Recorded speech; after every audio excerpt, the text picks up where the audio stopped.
오랜만에 뵙습니다. 우리 주변 분들과 함께 눈인사 조금 하시겠습니다.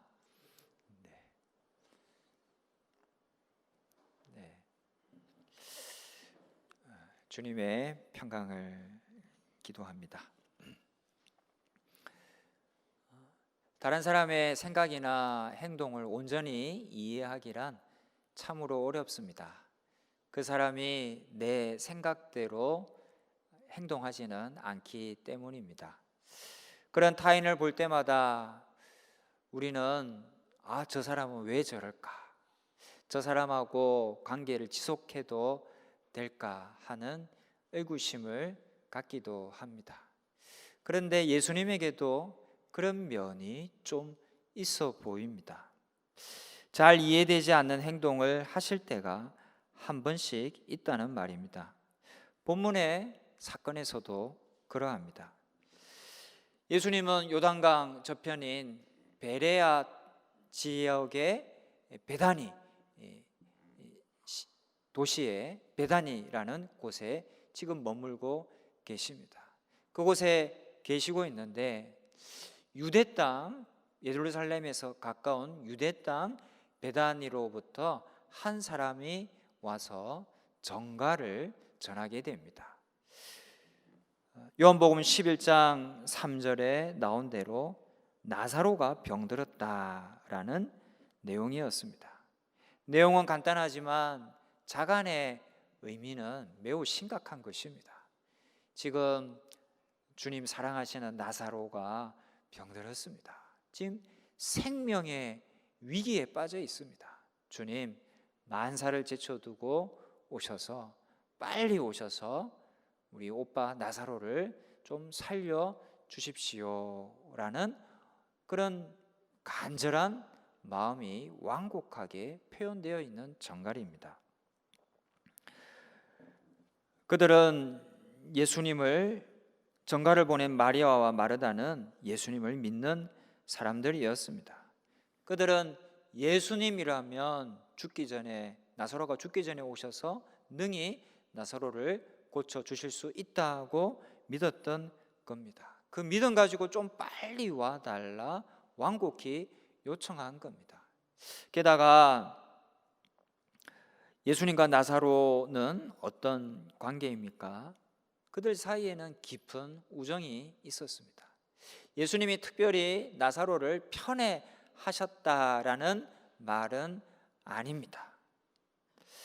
다만 여기서의 사랑은 예루살렘에 계실 때 머리 둘 곳이 없었던 예수님이 어떤 인연에서인지 종종 나사로의 집에 가서 신세를 졌기에 생겨난 자연스러운 감정이었을 겁니다.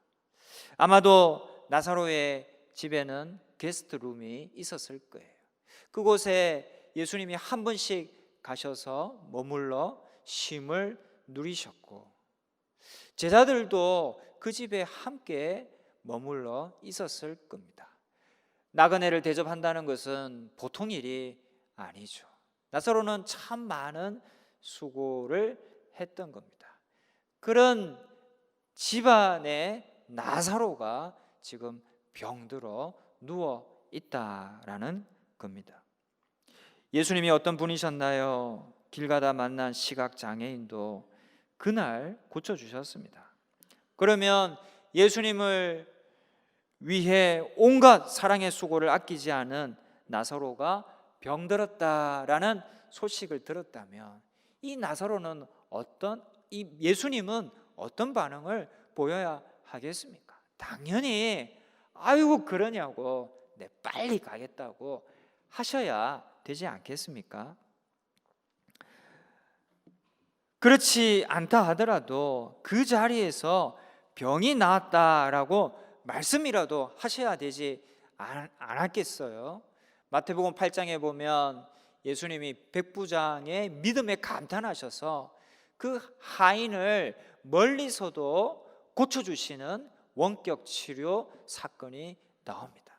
그런 식으로라도 멀리서라도 나사로의 병이 나음을 얻었다라고 한 말씀이라도 하셔야 될 것 같은데 그 소식을 들은 예수님의 반응은 참으로 의아한 것이었습니다. 6절 보시면 나사로가 병들었다 함을 들으시고 그 계시던 곳에 이틀을 더 유하시고라고 되어 있습니다. 이틀이나 더 머물러 계셨다라는 거예요. 참 이해되지 않습니다. 나중에 죽은 나사로를 살리시긴 했지만 사랑하시는 자가 병들었다는데 왜 예수님은 즉시 가지 않으시고 지체하셨을까요? 근데 지체하신 예수님의 모습은 이것이 처음이 아닙니다. 예수님은 한 번씩 지체하셨습니다. 요한복음 2장에 나오는 가나의 혼인 잔치 때 모친 마리아가 포도주가 떨어졌다고 했습니다. 예수님은 즉시 반응하지 않으셨습니다. 지금 포도주가 한시라도 급한데 즉시 반응하지 않으시고 좀 있다가 물을 포도주로 만드는 기적을 행하셨습니다. 좀 지체하신 것이죠. 마가복음 5장에 나오는 야이로의 딸을 고치실 때도 예수님이 가다가 좀 중간에 지체하셨습니다. 예수님은 사람이 기대하는 그 시간에 꼭 맞춰서 행동하시지 않을 때가 종종 있었다라는 겁니다. 여러분, 하나님도 그러하십니다. 하나님이 우리의 기대대로 우리가 딱 기대하는 시간, 정해놓은 시간에 반응을 하십니까? 이 세상에 악이 만연하고 악을 행하는 자들이 활개치는데도 왜 하나님은 즉시로 그들을 징계하시지 않는 걸까요?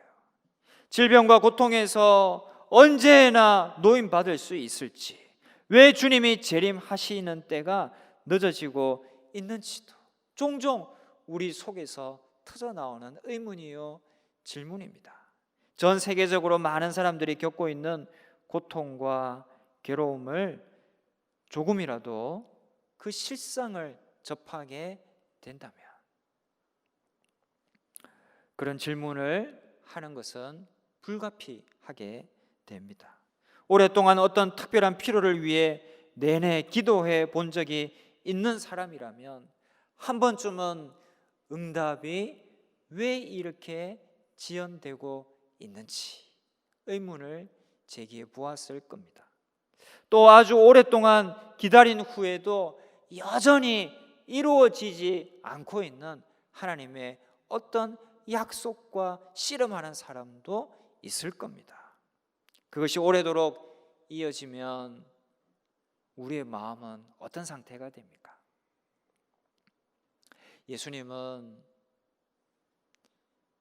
우리를 사랑하시지 않나 봐. 하나님이 정말 나를 사랑하실까? 하나님께서 나를 버리신 것은 아닐까 하는 의심이 들면서 믿음이 떨어지기 시작하는 것이죠. 연약한 인간인지라 충분히 그럴 수 있습니다. 그러나 여러분, 어떠한 경우에도 우리를 향하신 주님의 사랑에는 변함이 없습니다. 히브리서 13장 5절에 보면 예수 그리스도는 어제나 오늘이나 13장 8절에 예수 그리스도는 어제나 오늘이나 영원토록 동일하시다라고 했습니다. 영원토록 동일하시다라는 말씀은 우리를 향하신 주님의 사랑을 가리키는 겁니다. 그 사랑은 변덕스러운 인간의 마음과 달리 영원토록 변함없이 동일하신 것이죠. 지체 지연된다고 해서 그 사랑이 바뀌는 것이 아닙니다. 본문에서도 예수님이 지금 좀 지체하셨습니다. 이틀이나 지체하셨습니다. 그렇다고 해서 그들을 향한 예수님의 사랑이 변한 것일까요? 예수님은 이전에나 이후에나 그들을 사랑하셨습니다. 요한복음 11장 5절에 보면 예수께서 본래 마르다와 그 동생과 나사로를 사랑하시더니 라고 함으로 이전에도 사랑하셨음을 나타내고 있습니다. 그리고 11절에 보면 베레아 땅 베다니에서 이틀을 더 유하신 뒤 유대 땅으로 가시면서 뭐라고 말씀하십니까? 우리 친구 나사로가 잠들었다 라고 말씀하시며 여전히 나사로에 대한 애정을 나타내십니다. 그리고 유대 땅 베다니에 도착해서도 35절에 보면 예수께서 눈물을 흘리시더라. 원어적으로 보면 예수님께서 왈칵 눈물을 쏟으셨다라는 뜻입니다. 나사로의 죽음에 직면하고는 예수님께서 눈물을 쏟아내신 거예요. 그것은 나사로에 대한 사랑이 여전했음을 또한 보여주고 있는 겁니다. 예수님은 변함없이 그들을 사랑하셨습니다. 그렇게 사랑하셨음에도 지체가 되고 지연이 되었던 것입니다. 인생의 고통을 당할 때 우리는 주님 앞에 빨리 가서 알려야 됩니다. 주여 보시옵소서, 사랑하시는 자가 병들었나이다. 주여 보시옵소서, 사랑하시는 자가 실직을 당했나이다.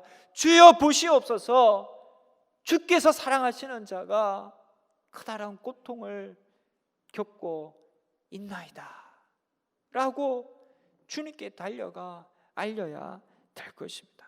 우리가 사랑받는 하나님의 자녀지만 때로 이런저런 어려움을 당합니다.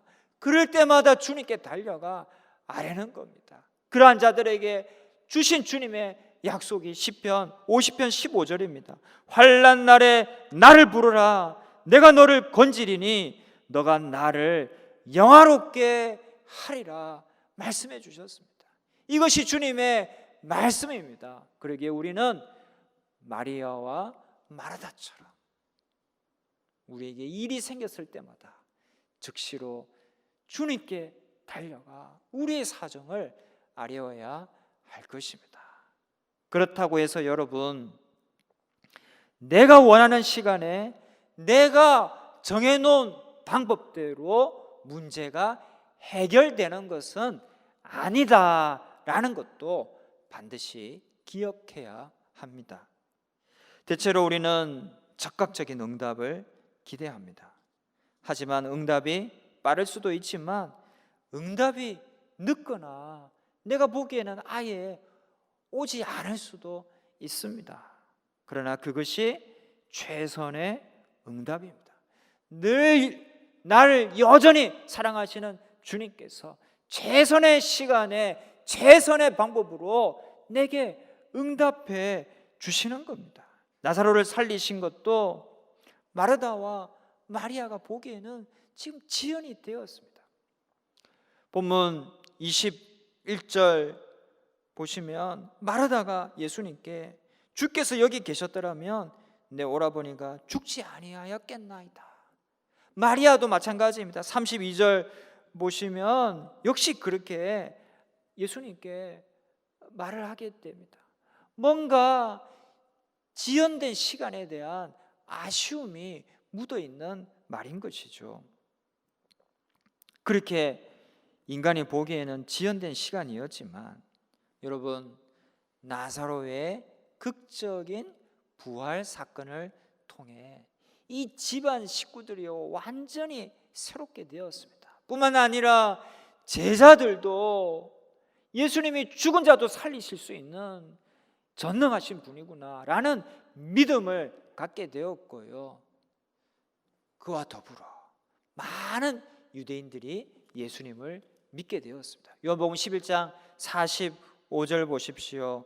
예수께서 하신 일을 본 많은 유대인이 그를 믿었다라고 되어 있습니다. 예수님이 이 병이 든 나사로를 고치신 것과 죽은 나사로를 살리신 것은 차원이 다른 일이죠. 병든 나사로를 고치신 일을 통해서도 믿는 사람이 나왔겠지만 이 죽은 나사로를 살리신 이것은 놀라운 기적입니다. 차원이 다른 일입니다. 그것을 통해 더욱더 많은 유대인들이, 또 장례를 치르느라 많은 유대인들이 그 집에 모여 있었습니다. 그들이 다 이 부활 사건을 목격하고 믿음을 가질 수가 있었던 겁니다. 그러니 여러분, 이 응답이 어찌 늦은 것입니까? 인간이 보기에는 늦은 응답이지만 하나님 편에서 볼 때는 가장 적절한 때에 주신 응답인 겁니다. 뭔가 내 생각보다는 느리게 진행되고 지연이 되어도 여전히 주님은 날 사랑하셔서 더 좋은 거 주시는 겁니다. 날 사랑하시는 주님이기에 때로 늦게 응답이 되기도 하는 겁니다. 그분의 지체하심이 우리를 향한 나를 향한 그분의 사랑과 대치되는 것은 아닌 거예요. 지연이 되어도 여전히 주님은 날 사랑하시고, 날 사랑하셔도 문제 해결은 지연이 될 수가 있는 겁니다. 그분은 충분히 그리고 진실로 우리를 사랑하십니다. 그리고 주님은 자신의 때에 자신의 방식으로 우리에게 오시고 응답하시고 해결해 주십니다. 그때는 우리가 택한 때보다 빠를 수도 있겠지만 늦을 경우가 더 많을 겁니다. 그러나 그분의 관점에서 보면 그때야말로 가장 적당한 때입니다. 하나님은 최고로 약속 시간을 잘 지키시는 분입니다. 주님은 이 시간의 창조자이시요 이 시간을 다스리시는 분이십니다. 그분이 약속 시간에 늦는다라는 것은 있을 수가 없는 일인 것이죠. 그 시간을 그러나 우리가 특정할 수는 없습니다. 인간은 유한한 피조물에 불과합니다. 우리와 우리 주변에서 일어난 사건들을 우리가 다 알 수가 없습니다. 그 사건들을 둘러싼 환경들을, 그 사건의 결과들을 우리가 다 알고 이해하고 대비하고 예측할 수가 없습니다. 그것은 불가능합니다. 게다가 우리의 욕망은 죄악에 물들어 우리 자신과 남을 위해 최선의 시간을 고른다는 보장이 없습니다. 육체의 소욕으로 인해 우리는 즉각적인 응답을 원하며 하나님의 계획이 무르익어가는 것을 끈기 있게 기다리지 못할 때가 대부분입니다. 그게 우리의 실상입니다. 그러기에 여러분, 우리에게 필요한 것은 무엇일까요? 그것은 믿음입니다. 우리에게는 믿음이 필요한 겁니다. 주님의 때를 기다릴 줄 아는 그런 믿음이 필요한 겁니다. 여러분, 믿음을 가집시다. 금방 이루어진다고 해서 믿음을 갖는 것이 좋은 믿음이 아닙니다. 그것은 응답이 자기 생각과 지연될 때는 금방 떨어질 수 있는 사상 누각의 믿음입니다. 오히려 내 생각대로 잘 이루어지지 않을 때 믿는 것이 참 믿음이요 반석 위의 믿음입니다. 좋은 믿음이란 하나님이 내가 원하는 때 응답하시지 않을 때 더욱더 잘 믿는 것입니다. 좋은 믿음의 필수 조건이 기다림입니다. 예레미야가 3장 25, 26절에는 기다리는 자들에게나 구하는 영혼들에게 여호와는 선하시도다. 사람이 여호와의 구원을 바라고 잠잠히 기다림이 좋도다라고 하였습니다. 기다릴 때 우리는 좋은 믿음을 갖는 거예요. 왜 기다리게 하시는지 우리가 추측은 할 수 있지만 그 정확한 이유는 잘 모릅니다. 우리와 생각이 다른 하나님께서 하시는 일을 우리가 어떻게 다 이해하고 설명할 수가 있겠습니까? 설명할 수 있다고 한다면 그것이 어쩌면 교만일 것입니다. 이유는 잘 모르지만 그럼에도 기다릴 줄 아는 것, 그것이 바로 믿음이에요. 기다릴 줄 알아야 비로소 내게 믿음이 들어와 있는 겁니다. 요즘 드라마에서 남편이 결혼한 지 얼마 되지도 않아 그만 7년 동안이나 실종이 되었는데 그럼에도 아내가 새 시집 가지 않고 기다렸다고 합니다. 왜 그럴 수 있었을까요? 믿음이 있었기 때문입니다. 믿음이 있으면 기다릴 수가 있는 거예요. 우리가 아무리 구해도 응답 안 하실 때가 있습니다. 우리를 사랑하지 않아서가 아닙니다.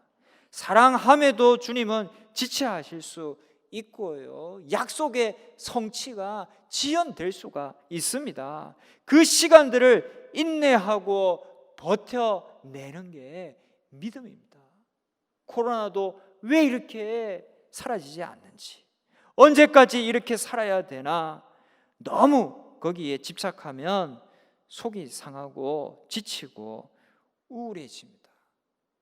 그런 마음으로는 이 코로나 시대를 살아내기가 쉽지 않습니다.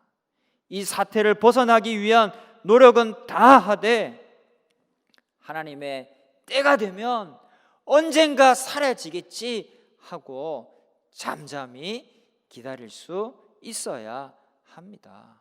믿음이 있으면 그렇게 기다릴 수가 있는 거예요. 믿음은 우리로 하여금 잠잠히 기다리게 할 뿐만이 아니라 시련을 감당케도 합니다. 인간은 질병을 포함한 시련들을 한 번씩 겪습니다. 코로나 바이러스도 인류에게 닥친 큰 시련입니다.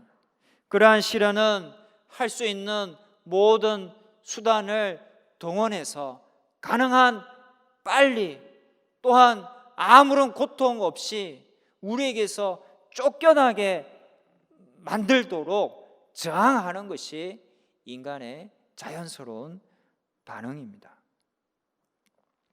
그러나 시련을 겪고 나서 되돌아보면 또 다른 관점을 가질 수 있습니다. 우리는 하나님의 뜻에 순종하여 그분의 기뻐하신 뜻대로 시련을 빨리 제거하기도 하고 그대로 계속되도록 어쩔 수 없이 두게 되기도 하지만 여러분, 그 시련은 헛되지 않습니다. 그 시련을 잘 보내면 하나님께 영광을 돌리게 되기도 하고 나의 믿음도 성숙하고 다른 사람의 믿음도 깊어지게 할 수 있기 때문입니다. 해서 우리는 시련마저도 하나님, 이 시련을 주님이 하시는 역사에 귀한 도구로 쓰임받게 해달라고 주님께 간구하며 시련마저도 주님께 드릴 수 있어야 할 것입니다. 1967년 수심이 얕은 것을 파악하지 못한 채 다이빙을 하다 목이 부러져서 50년 이상을 전신 마비로 살아온 조니 에릭슨 타다라는 여인이 있습니다. 사고 이후 원망과 절망 중에 신음하다가 어느 날 친구로부터 예수님도 십자가에서 사지를 움직일 수 없었다, 몸을 움직일 수 없었다라는 말을 듣고 이 에릭슨 타다가 큰 위로를 받습니다. 이후로 그녀의 삶이 변합니다. 원망과 불평이 사라지고 그의 처지에 불평하지 않고 하나님의 말씀과 희망을 전하는 일을 하게 됩니다. 그리고 사지가 마비되니까 저렇게 입으로 그림 그리는, 입과 발로 그림 그리는 사람을 구족화가라고 합니다. 구족화가로 활동하면서 세상에 희망을 전하고 있습니다. 그녀는 이렇게 말했습니다. 이 못 쓰는 다리로 하나님께 영광 드릴 수 있다면 나 자신이 휠체어에 갇혀 지내야 하는 것쯤은 아무 상관없습니다.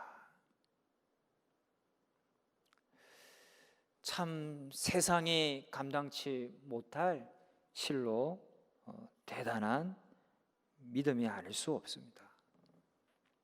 가족을 잃는 아픔을 겪으면서도 중국 옷을 입고 변발까지 하며 중국 선교를 했던 중국 선교의 아버지 허더슨 테일러라는 선교사가 있는데요, 역시 똑같은 확신을 좀 더 일반적인 표현으로 나타냅니다. 그는 이렇게 말했습니다. 시련은 하나님이 우리의 삶 속에서 일하신 기반을 제공해 줍니다. 시련이 없었다면 나는 그분이 얼마나 자비하시고 얼마나 권능 있으시며 얼마나 은혜로우신지 결코 알지 못했을 것입니다. 참 쉽지 않은 고백입니다. 하지만 이렇게 시련을 무서워하지 않았던 것이 우리 선배 신앙인들이 가졌던 믿음이었습니다. 이들의 말에 반영되어 있는 심오한 경건함 때문에 조금 위축될 수도 있겠지만 우리가 현재 겪고 있는 고통을 빨리 우리에게서 쫓아내야만 할 것이 아니라 주님 쓰시는 도구로 여기고 하나님이 사용하시도록 주님께 드림으로 그들이 체험한 신앙의 깊이를 우리도 조금은 체험할 수 있을 겁니다. 성도 여러분, 지금은 시련의 때요, 고통의 때입니다. 시련이 빨리 끝나기를 기대하고 기도하지만 우리의 바람과는 달리 그 시간은 자꾸만 늦추어지고 있습니다. 그래도 주님은 우리를 사랑하십니다. 우리를 향한 사랑이 변한 것 전혀 없습니다. 사랑하셔서 더 좋은 것 주시려는 사랑의 지연님을 믿으실 수 있기를 바랍니다. 길어지는 시련을 통해서도 주님은 얼마든지 역사하시고 선한 일들을 이루어내십니다. 이 시련이 우리에게는 그저 고통으로만 다가올 수 있을지 몰라도 이 시련을 통해서 주님은 우리가 알지 못하는 그 어떤 곳에서 그 어떤 방법으로 당신의 위대한 역사를 이루어가고 계실 겁니다.